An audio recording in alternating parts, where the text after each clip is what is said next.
Bonjour à tous, je vous enregistre aujourd'hui une petite vidéo qui va durer environ 10 minutes, juste pour vous expliquer la différence entre la peur, l'anxiété et l'angoisse.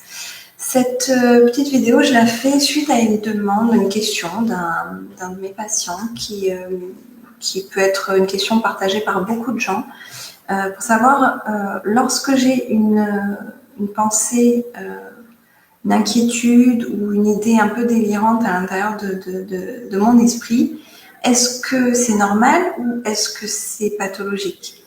Donc, du coup, je vous fais cette vidéo pour vous expliquer ce qui est normal, ce qui est inquiétant, limite, et ce qui est pathologique. Alors, pour commencer de la manière la plus simple possible, dans l'anxiété, l'émotion qui est en jeu, c'est la peur. La peur au premier plan.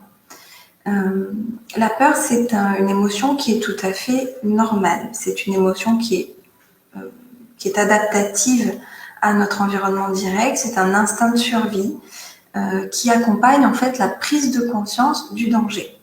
Donc, le fait d'avoir peur, c'est une situation tout à fait normale. Et face à cette peur, on va mettre en place des mécanismes de défense. Ces mécanismes de défense permettent de mobiliser la personne tout entière dans une réaction la plus adaptée possible, puisque l'émotion est une émotion adaptative. Donc, ce qui nous intéresserait, je reprends ce schéma que vous avez peut-être vu dans une autre de mes vidéos, ce qui nous intéresserait, ce serait de savoir, dans cette situation où vous êtes face à un animal dangereux, quelle est votre réaction ?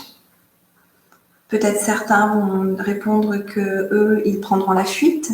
D'autres répondront que ils vont être dans l'attaque pour attaquer le premier et avoir un avantage de ce fait sur l'animal. Et d'autres diront, moi, je vais me tétaniser, je vais pas bouger, je vais pas savoir forcément quoi faire ou préparer mes muscles par la tétanie. Par la contraction musculaire à recevoir éventuellement l'impact de l'animal, à supporter la douleur. Donc il y a 3 comportements possibles dans une situation où on est en danger. Soit la soumission, c'est-à-dire on ne bouge plus, soit l'évitement, la fuite, on se cache, soit la contre-attaque, l'agressivité, on attaque le premier.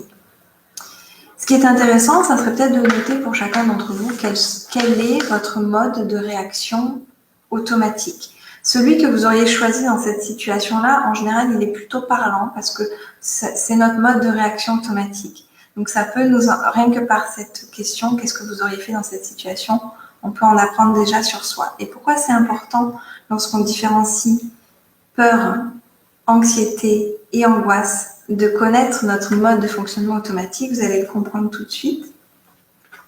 Donc la peur, je vous ai dit, c'est une émotion qui est tout à fait normale, elle est instinctive et adaptative.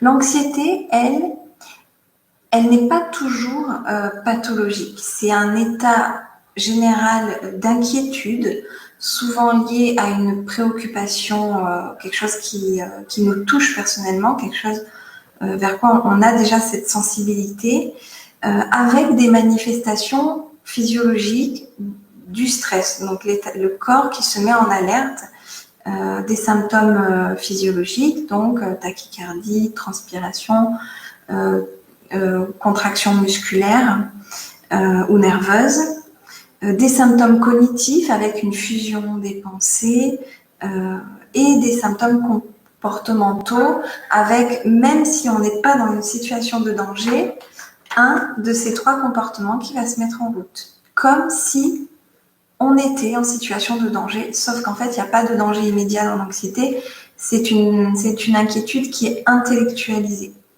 Donc en fait, l'anxiété, c'est pas le processus normal de la peur, mais pour autant, c'est pas non plus pathologique. On va dire que l'anxiété, c'est limite. Et qu'est-ce qui est, je vais vous montrer avec ce schéma, je ne sais pas si vous y voyez bien. Donc, la peur, c'est un processus normal.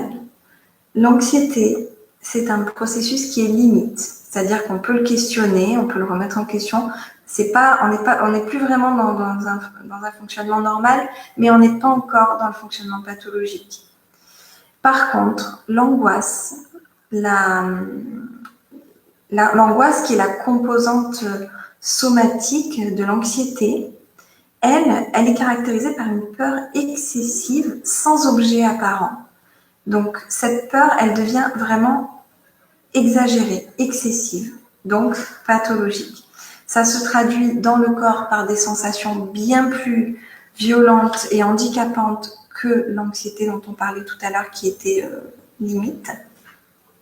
Donc, ça se traduit par des sensations physiologiques de malaise, de mal-être, de perturbation du système autonome, c'est-à-dire des fonctions physiologiques du corps, avec un arrêt de la digestion, par exemple, avec une répartition des...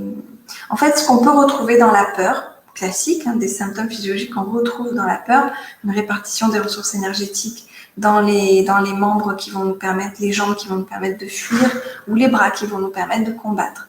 Sauf que dans l'angoisse, il n'y a pas d'objet apparent, c'est-à-dire qu'on n'est pas dans une situation où on est confronté immédiatement à l'objet de notre peur.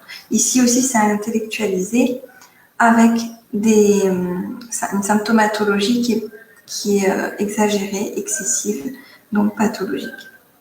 Et effectivement, ce que je vous disais tout à l'heure, dans l'angoisse, on met en place un de ces trois comportements de manière rigide, de manière exagérée, toujours la même, et c'est ça qui rend le mécanisme de l'angoisse pathologique. C'est une fusion des idées au niveau cognitif qui est exagérée, peut-être même avec des idées délirantes. Une symptomatologie physiologique exagérée aussi, qui peut nous mener jusqu'à l'attaque de panique, par exemple, et des comportements rigides, toujours les mêmes, qui sont adoptés, soit passifs-agressifs, soit de l'évitement, soit voilà, des choses qui sont tout le temps systématiquement utilisées pour répondre en fait à l'objet de la peur intellectualisée. Donc contrairement à l'anxiété, l'angoisse ici, c'est un symptôme psychiatrique majeur. C'est vraiment le signe qu'il faut consulter un médecin parce que là, on est dans le pathologique. Donc voilà, j'en suis à 7 minutes. J'espère que cette vidéo aura été claire pour vous. J'espère qu'elle aura permis de bien différencier ce que sont le fonctionnement normal, le fonctionnement limite et le fonctionnement pathologique. Et je vous souhaite à tous une bonne continuation et prenez bien soin de vous.